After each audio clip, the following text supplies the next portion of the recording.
हाँ भैया, तो आजकल पूरे देश में इस समय सबसे बड़ा मुद्दा जो चल रहा है वो चल रहा है एग्जामिनेशन का। इस समय भारत में सबसे ज्यादा चर्चित विषय जो है वो है परीक्षाओं का, कि भाई परीक्षाओं की जो शुचिता है, परीक्षाओं की जो पवित्रता है वो किस तरह से धूमिल हो चुकी है भारत में।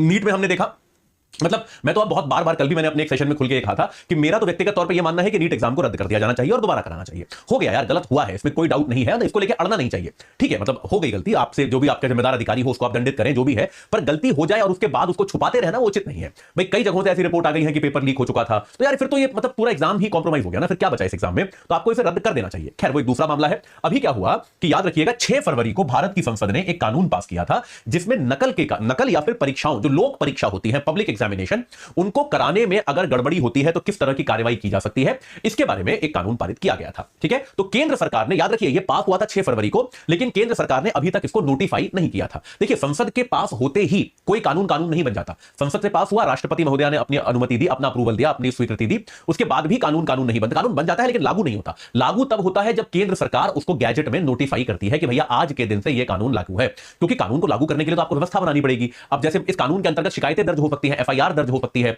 ना, मुकदमे दर्ज हो सकते हैं, तो आप जब तक उसको नोटिफाई नहीं करेंगे तब तक वो कानून लागू माना नहीं जाता। तो यहां पर क्या हुआ है, अब जाके, यानी कि 6 फरवरी को पास हुआ था, सरकार ने उस टाइम नोटिफाई किया नहीं, और अब जो है केंद्र सरकार ने नोटिफिकेशन जारी किया है और लोक परीक्षा कानून 2024 जो था वो लागू हो गया है भारत में। ठीक है, तो परीक्षा में अगर गड़बड़ी होती है तो 5 साल तक की जेल हो सकती है और 1 करोड़ रुपए तक का जुर्माना इसमें लगाया जा सकता है। तो कड़ा कानून है, कठोर कानून है, इसमें कड़े प्रावधान किए गए हैं, ये बात यहां पर स्पष्ट की गई है। तो यह कानून जो है कल की तारीख से 21 तारीख से भारत में लागू हो गया।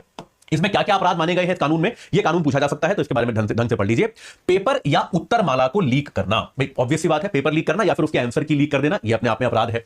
किसी प्रत्याशी की गलत तरीके से सहायता करना, कि भाई आपने किसी प्रत्याशी को जो है नकल कराने की कोशिश करी, उसको मदद करने की कोशिश करी, या फिर कंप्यूटर सिस्टम में छेड़छाड़, जैसे कई सारे एग्जाम ऑनलाइन होते हैं, है ना, तो आप अगर एग्जाम इस तरह से ऑनलाइन है तो उसका जो भी आपका सेंट्रल कंप्यूटर सिस्टम है उसके साथ अगर आपने छेड़छाड़ करी तो वो भी इस नए कानून के तहत अपराध माना जाएगा।